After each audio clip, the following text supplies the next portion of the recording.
বন্ধুরা, চিচিঙ্গে পোস্তর চচ্চড়ি হয়ে গেছে।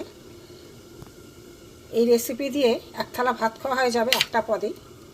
যদি ভালো লাগে লাইক করবেন, শেয়ার করবেন। এই চ্যানেলের জন্য নতুন হয়ে থাকেন অবশ্যই একটা সাবস্ক্রাইব করে দেবেন। যারা ফেসবুক পেজ থেকে দেখছেন তারা একটা ফলো করে দেবেন। কমেন্ট করে জানাবেন কেমন হয়েছে। চলুন, ভিডিওটা দেখার জন্য আপনাদের কাছে অনুরোধ থাকলো। চলুন আমি কীভাবে করেছি প্রথম থেকে দেখতে থাকি। চলুন যাই। হ্যালো বন্ধুরা, জিবি ভ্যারাইটি থেকে আপনাদের স্বাগত। আজ আমি একটা সবজির নতুন একটা রেসিপি এনেছি।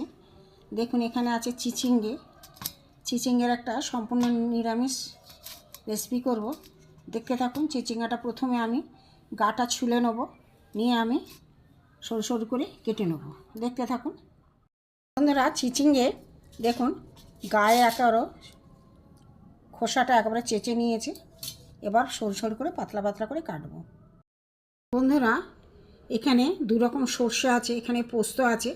এটা আমি জল দিয়ে বেটে নেব। দেখতে থাকুন। পোস্তের সাথে অল্প একটু নুন দেব। আর এখানে দুটো কাঁচা লঙ্কা লাল হয়ে গেছে, এটা আমি একসাথে শিলে বেটে নেব। দেখতে থাকুন বন্ধুরা। আমার সর্ষে পোস্ত বাটা হয়ে গেছে। এবার আমি গ্যাসে কড়াই বসাই, দেখাচ্ছি।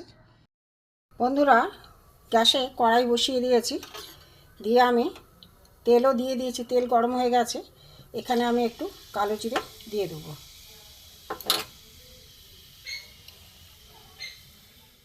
জিরে সুন্দর একটা সেন্ট ছেড়েছে। এখানে আমি দেখুন এগুলো চিচিঙ্গগুলো সরু সরু করে পাতলা পাতলা করে কেটে নিয়েছি, আমি এতে দিয়ে দেবো। চেষ্টা থাকুন, একটু নেড়ে দেবো। চিচিঙ্গেতে আমি একটুখানি নুন দিয়ে দেবো। নুন দিয়েছি, আমি একটু চাপা দিয়ে দেবো, নরম হয়ে যায় যাতে। হলুদ দেবো। ঢাকাটা দিয়েছিলাম, খুলে দিয়েছি।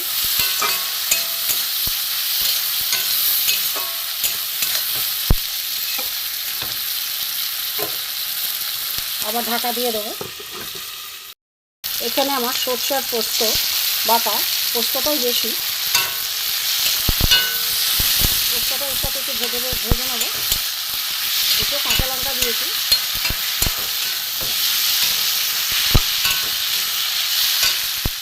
একটু লাল লঙ্কা গুঁড়ো দিলাম। কাঁচা লঙ্কা দিয়ে বাটা আছে।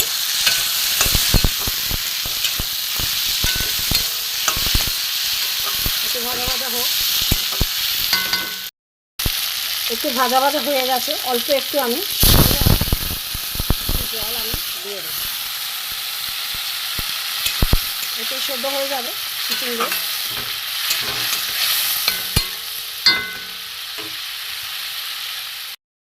বন্ধুরা, আমার চিচিঙ্গে পোস্ত চচ্চড়ি হয়ে গেছে। এই দিয়েই এক থালা ভাত খাওয়া হয়ে যায় বন্ধুরা।